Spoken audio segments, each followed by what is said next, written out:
Purity education point में आप सभी का हार्दिक स्वागत है। Administration menu. The administration submenu shown in figure 7.6 provides various tools for the control and management of the system. Important tools include disk utility, a graphical software that displays disk and disk partitions and allows the user to create, delete, edit, and format disk partitions, mount and unmount file system. Language support allows to include support for various languages including Indian languages. Printing to control print jobs. Software sources to set the repositories on the internet from which to install a software. Synaptic Package Manager to install and uninstall software. Startup Disk Creator to create a bootable flash disk pen drive. Time and date to set the system date and time zone information. Update Manager to get latest updated versions of the currently installed software, and users and groups to manage the users and user groups on the computer. Let's see about the students. Administration menu. The administration submenu has various tools for the control and management of the system. Here, first one is disk utility. Disk utility, a graphical software that displays disk and disk partitions and allows the user to create, delete, edit, and format disk partitions. Then second, language support allows to include support for various languages, also including Indian languages. Then third one, printing. It's used to control print jobs. And then fourth one is software sources. It used to set the repositories on the internet from which to install software. Then fifth one is Synaptic Package Manager. It is used to install and uninstall software. Then sixth one, Startup Disk Creator. It is used to create a bootable flash disk pen drive. And then time and date. It is used to set the system date and time zone. Then eighth is Update Manager to get latest updated version of the currently installed software. Then ninth, users and groups. It is used to manage the users and user groups on the computer. And then tenth one is help and support. It is provides some basic documentation on how to start using Ubuntu. Then 11, about genome, displays versions and other information about the genome desktop in use.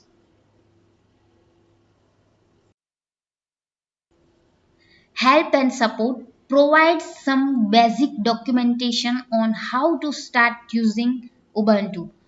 About genome displays version and other information about the genome desktop in use. And then about Ubuntu displays the Ubuntu version in use and some introductory material on it. Now let's see about the student. Help and support provides some basic documentation on how to start using Ubuntu. And then next one is about genome. It displays versions and other information.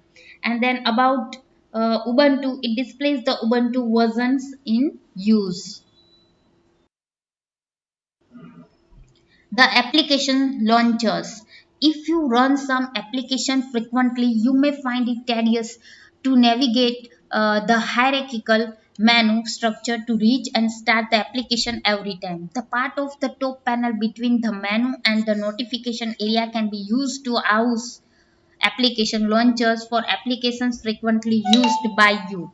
These launchers are represented by small icons in the panel. Two launchers are already there by default, one for Mozilla Firefox web browser and another for Ubuntu's built-in help tool. There are two ways to add application launchers to the top panel. One is to locate the application in the application submenu hierarchy, then right click on it and selecting the option add this launcher to panel. Another way is to right click in the empty area in the top panel, select the option add to panel, and then select one of the predefined launcher from the list. The option application launcher lets one select an application from the menu hierarchy, while the option custom application launcher allows you to create your own launchers. Let's see about this, students.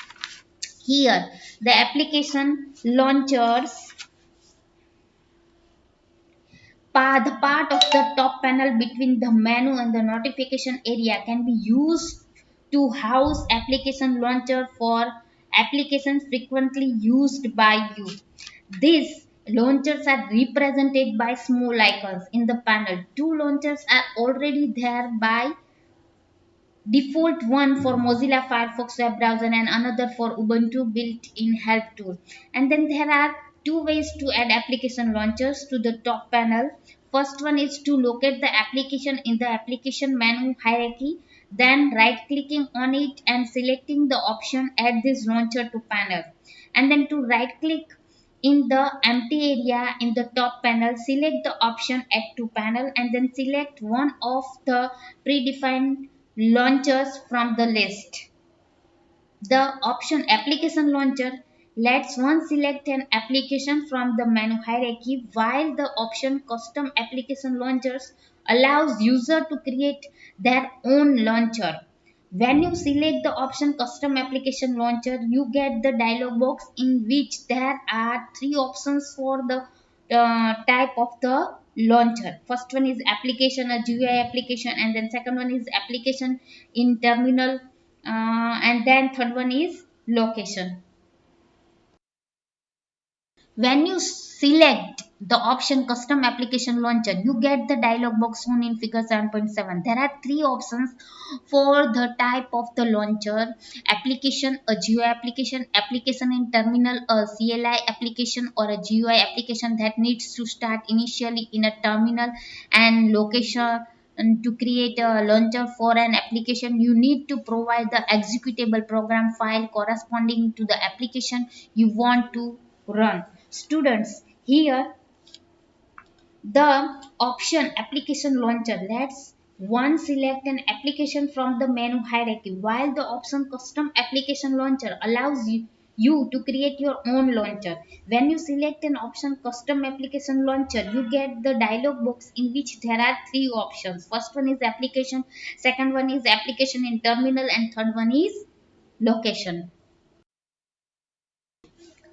You may type in it the command field or use the browser button to select the file. The browser button pans the standard file selection dialog box shown in figure 7.8, which can be operated in a manner analogous to using the Nautilus file browser described in the next chapter.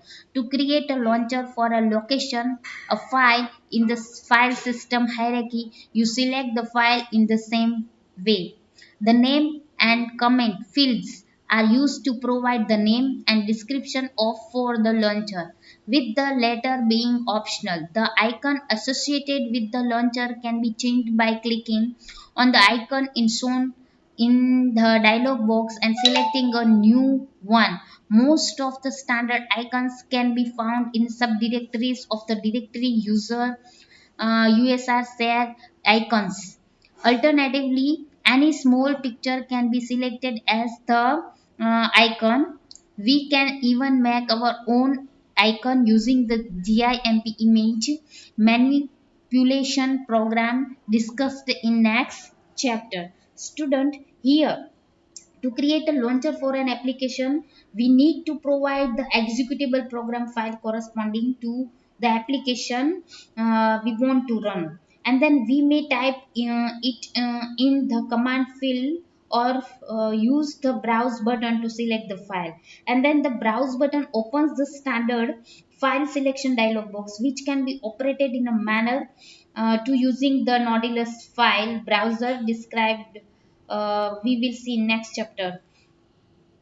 To create a launcher for a location file in the file system hierarchy, you select the file in the same way. The name and the comment fields are used to provide the name and description of for the launcher, with the latter being optional.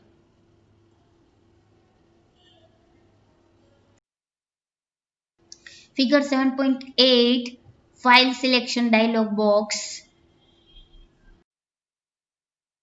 If you have populated your top panel with a large number of launchers, you may add one or more separator items available in the Add to Panel list to group and visually separate different sets of launchers.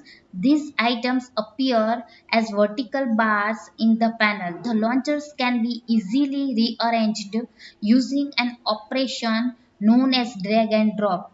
This maneuver is executed by positioning the mouse cursor on the item in question, pressing the left mouse button, then moving the mouse to the destination, while keeping the left mouse button pressed and finally releasing the mouse button. To prevent accidental drag and drop of a launcher can be locked to its position using the lock to panel option in the context menu that opens when you right click the launcher. A check mark besides the option text means the launcher is currently in the locked state. The launcher can be unlocked simply by opening and clicking on the same option again. Remove from panel option available in the same context menu allows one to remove the launcher from the panel. Figure 7.9 shows the top panel after addition of the some application launchers and separators. Students, let's see about this. The icon associated with the launcher can be changed by clicking on the icon shown in the dialog box and selecting a new one. And then most of the standard icon can be found in subdirectories of the directory says icon. Alternatively, any small picture can be selected as the icon. We can even make our own icon using the GIMP image manipulation program. If you have populated your top panel with a large number of launchers, you may add one or more separator items available in the Add to Panel list to group and visually separate different sets of launchers, and then these items appear as vertical bars in the panel. The launchers can be easily rearranged using an operation known as drag and drop. This maneuver is executed by the positioning the mouse cursor on the items in question, pressing the left mouse button, the moving the mouse to the destination while keeping the left mouse button pressed and finally releasing the mouse button. To prevent accidental drag and drop of a launcher can be locked to its position using the lock to panel option in the context menu that opens when you right click the launcher.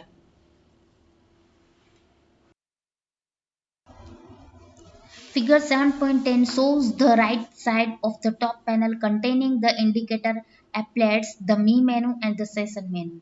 Both these views may differ on your computers depending upon the setting of your machine. Let us discuss the components on the right view of the top panel. Students, here a check mark beside the option text means the launcher is currently in the locked state.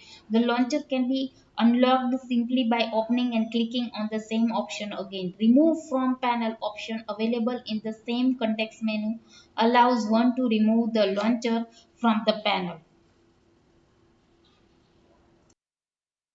Notification area. This area has several indicator applets, small applications. By default, the sound applet with the speaker icon allows you to control the sound level from the system speakers and also lets you quickly mute and unmute sound. The envelope icon next to it represents the Evolution Personal Information Management PIM tool.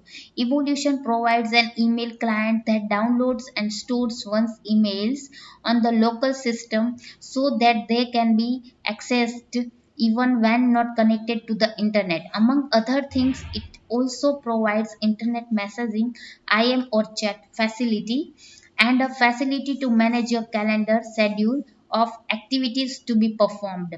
The next indicator is the date time applet that displays the current date and time. Clicking on it opens a calendar for the current month and as shown in figure 7.11. Student, here in notification area, the sound applet with the speaker icon allows user to control the sound level and the system speakers, and also let users quickly mute and unmute sound.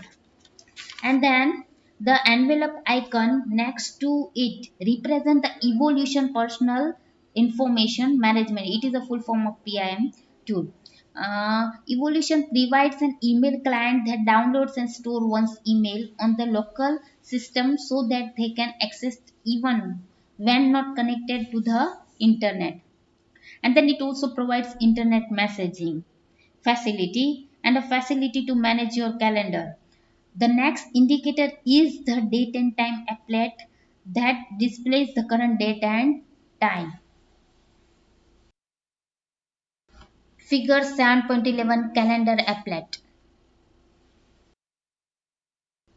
To see the day of the week from past or future, one may use the small triangles on the two sides of the month name and year name to change the month and year respectively. The map at the bottom indicates which parts of the planet and currently receiving daylight and which ones are in the dark.